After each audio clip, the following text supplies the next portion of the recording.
how do you feel going into your first official year as a president here? Well, you know, it's been so exciting. I've been here 11 years as a provost. So students know me, faculty, staff know me, but it's just exciting to serve students and work with my colleagues on this level. And being president, do you have any plans or goals in mind that you want people to be aware of? Yes, well, we want to be more engaged in the community. We want people to know who we are. We've been here 112 years strong, longer than a lot of corporations, longer than a lot of other people. But we're here, and we're here changing the lives of young people every day. So we want the community to partner with us and help us make these young people the best they can be. Yeah, and why did you want to kind of make that jump from your previous position to where you are now? Well, you know, that's an interesting question because this was not a plan for my life. You know, we know there are some persons who want to be college presidents their whole lives, their career goes in that direction. This was not a plan, my plan for my life.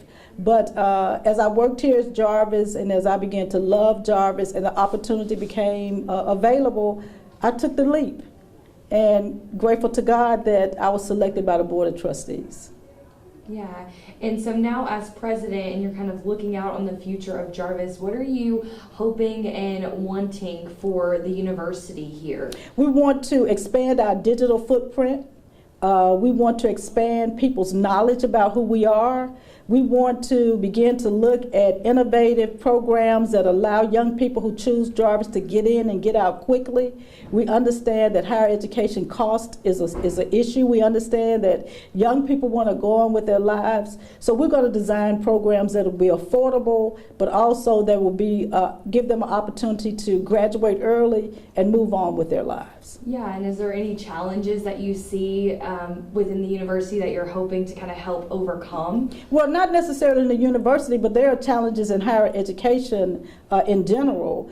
And as I often say, if other institutions in higher education have a cold, then small HBCUs have pneumonia, which means we're always overcoming challenges. We're always having to face the challenges of everyone else with sometimes limited resources.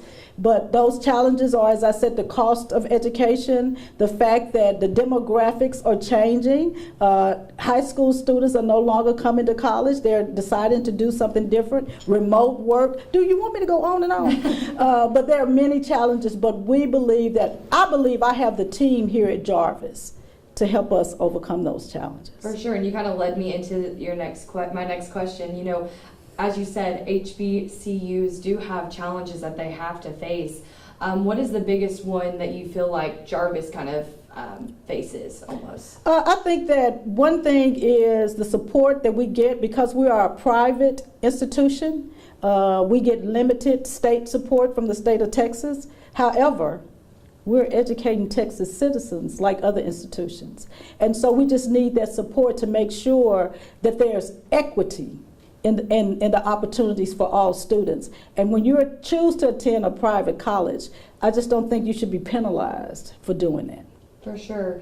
And, you know, why are HBCUs so important to have in the country today? Well, that's the question. Are HBCUs still relevant? Yes, they're still relevant. When you think about the affirmative action decision that was made by the Supreme Court a few months ago, when you look at this nation and how race is becoming a big issue, when you look at voter suppression, when you look at the fact that there are students who people have already decided can't make it, won't be anything, can't do anything. HBCUs have always been the institutions. We didn't create them. We were not accepted in other institutions. But now we have an opportunity, and we continue to do what we've always done, educate those who no one else wanted to educate. And we, as HBCUs, we produce the most black doctors and lawyers and social workers than any other institutions in the country, and we're going to continue to do that. For sure. And what do you think the issues that we kind of talked about before, of all the things that come with it, what are some of the things that can be done to help these issues, you know, across the country? You know, I wish I could say that I'm optimistic.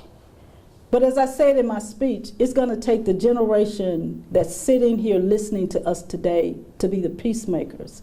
It's going to take that generation to turn us back around. Because as long as we are in charge, I think we're going to continue to go down a path that doesn't look too good right now. But I am hopeful. I am hopeful that all of us, any higher education institution that impact young people, that we'll teach them about equity and justice and the love of God, and all of us are in the image of God. And I think when we start looking at each other that way, that it'll make a difference.